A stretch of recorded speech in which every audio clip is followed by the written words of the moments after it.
Alright, so I'm guessing that the main plot is that this king has decided to unite two warring nations to one nation to prevent war somehow. That totally makes sense. I'd say that I'm guessing at the plot because this dialogue is so horribly butchered that an English teacher would just have a catatonic conniption. There's just something else that really bothers me about the king, though. It just seems that I've seen his sprite before. Yeah, there's just something really familiar about it. Oh. Wow. Okay, so going back to the story, King Fire Emblem decides that in order to stop the war, he has to unite the two kingdoms under an alliance called the Coalition. How he manages to do it remains a mystery, but that doesn't stop him from enthusiastically belting out his nonsensical lines. Listen, if you want a revolution, I shall do it for the civilians' sake! Dude, it's not really much of a revolution if the person in charge is running it! This is a real and formal agreement. Please listen carefully. This isn't surprising, but today I'll unify both Taliesin and Arradian. Yeah, you didn't get that memo, people of Taliesin? Okay, why is everything so quiet? There's no sound for any of this inane monologue, aside from this god-awful clapping loop and gas sound effects ripped from Microsoft PowerPoint. Mercifully, I ripped it out of this review because it's just so obnoxious and it constantly plays in the background. I mean, how could you not have background music? It's an RPG! What is wrong with these people? Who talks like this? Why does that guy have a Pope hat with earmuffs? Why does that guy say huh after every thought he has? Why don't they just storm the castle and just show the king what a real revolution is already? There's like 2 guards and like 30 people. They can totally pull it off. So King Fire Emblem realizes how moronic his idea was and just completely loses it. And I wouldn't mean completely flips his shit. I mean takes an elephantine-sized dump on a George Foreman grill and whips out an industrial-sized spatula. My decision is now settled. Anyone who still disagree will receive DEATH sentence. Why is this spelled out? Is he trying to add emphasis to his words? In order to get a better understanding of what he really means by this, I had to consult Juan's notes. What is death sentence? The context in which it used alludes that it's a noun, like a buyable item at shops. Want a one-shot at the boss? Buy some DEATH sentence. According to a soldier later on, it's something that must be prepared. Like dinner. What? Ellipses? It's also a verb.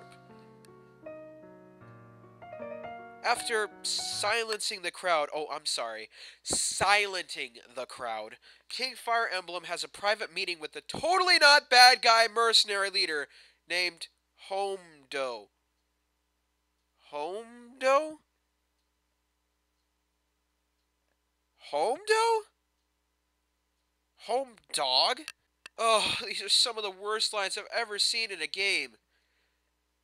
Answer now, or we'll make a breakthrough! What, you'll invent automobiles? How is that threatening? I'm not afraid of those DEATH sentence. And again, why does death sentence have to be typed letter for letter every time it's mentioned? Time to tie up some soul? What does that even mean? Why do spears make gunshot noises? What kind of Doctor Who parallel universe have I been sucked up into? I can't even begin to comment on every single excruciatingly painful line of dialogue that continues for what seems like hours after the disaster that was the opening scene. This never ends! It's like the 16th-bit equivalent of the Malborge. I can't stop watching this never-ending vortex of despair. It's the damned beating of its hideous heart! Come to think of it, when does this game actually start? I've been watching this game, in quotation marks, for about 10 minutes now. 1 year later?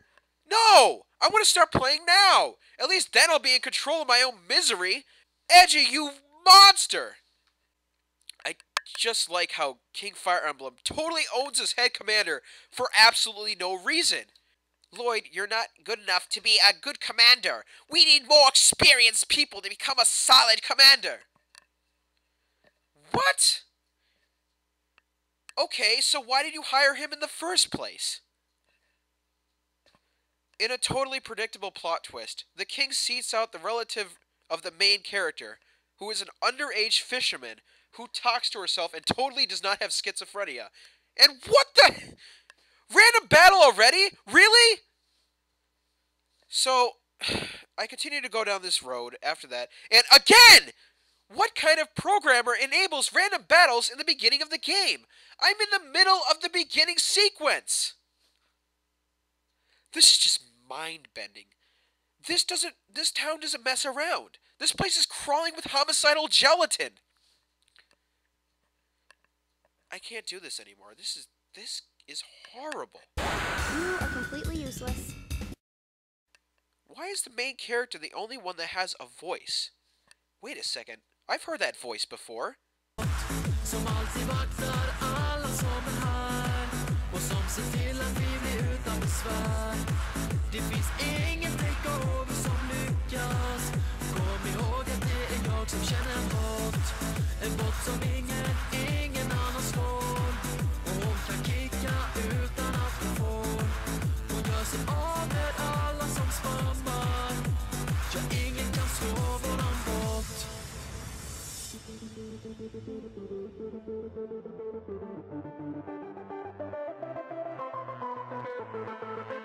Classes in this game are cryptic at best. Like, what the hell is an infernal bearer?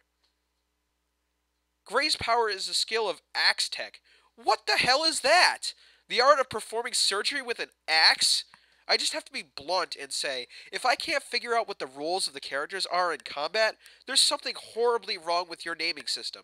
But nothing compares to my favorite character, a half-cyborg technology mage. Half-cyborg, I say again, mage imbued with the power of what else? The power of scientist, of course. Scientist? I'm not joking. Her skill tree in combat is called scientist. Scientist?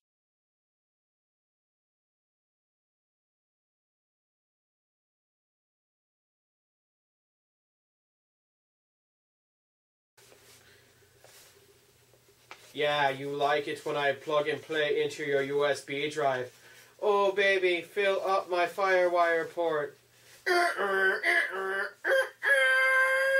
What are you doing? Transmitting files. Download complete. Please tell me you use firewall protection. No! Accidental half-cyborg robot babies are impossible! Rats are going to give you hell. I'm serious. These bastards come out of the woodwork in droves and just zerg rush the hell out of you, and they take damage like no one's business in the beginning of the game. Further on, you have to go through this abandoned lab of science. I'm sorry, this abandoned lab of scientist, and that's when they just pile up like some sort of George Romero-esque army. Back, you monsters! Back! Eat my biogenetic death! The power of Darwin compels you! Behold the awesome power of scientist! I finally caught up with you, you Willard wannabe! Don't bother fighting back. To me you are but cheese at the end of this hellish maze! I will rise up in furious anger, and with this sacred knowledge from Isaac Newton, I will bring ruin upon your fields! So saith the Book of Adam, Orbital 2, Electron 5. Fall upon thy knees and accept your just fate at the hands of Marie Curie. For those that accept the healing power of the isotope shall have their trespasses against the scientific method absolved and be cleaned in the beaker of their souls. What? No! No more!